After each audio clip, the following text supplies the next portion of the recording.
Vipassana is a very old Indian word.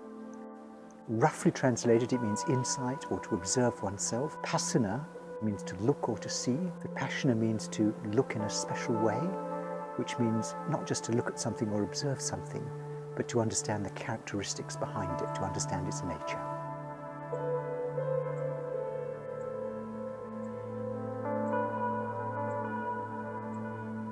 It's a center devoted solely to giving Vipassana courses and to teaching people Vipassana.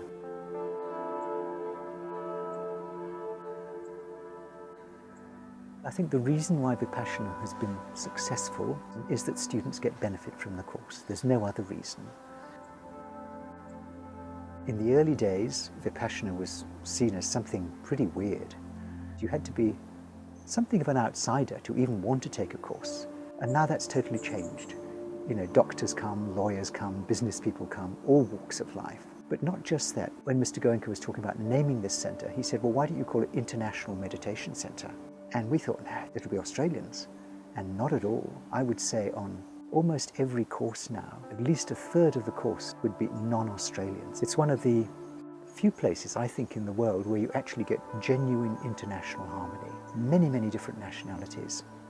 And that continues to surprise me every time. You know, where are they all coming from? But they come, and they keep coming. Mr. Goenka, my teacher, was born in Burma, but of an Indian family of several generations, a business family, and became an extremely successful businessman. But with that came an awful lot of tension, which gave him very severe migraine headaches. He tried various places abroad, all the best doctors, Switzerland, Japan, the US, and so forth, found no cure for his migraine, came back to Burma, disappointed, and then a friend said, well, why don't you try Vipassana, a Vipassana course? He was very skeptical about it. He hesitated for a long time, and once he took his first course, he had relief from his migraine headaches almost immediately, and continued to progress under his own teacher. There's a long tradition of teachers stretching right back to the Buddha, and his teacher ultimately authorized him and said, you know, you better go out now and start teaching yourself. And he started in India. Now that was just a course of 12 people.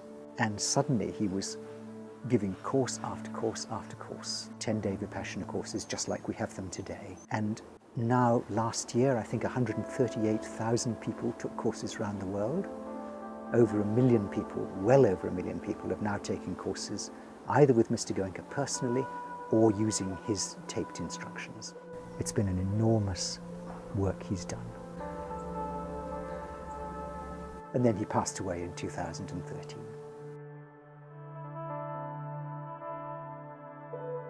This centre, Dhammabhumi, it was actually the second centre in the world outside India to start operating. Mr. Goenka came out, we found a piece of land, he looked at it and said, yes, that's okay, he liked it. And then a lot of building work in very tough conditions, but they managed, they had a deadline, which was Mr. Goenka's first course at that new centre, and they met that deadline. The final connection to the sewage was made the day before the course started.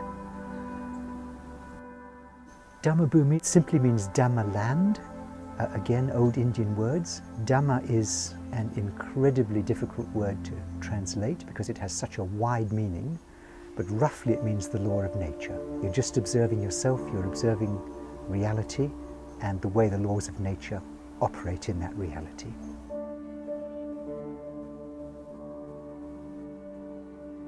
Gradually things got better. We built more accommodation, better accommodation.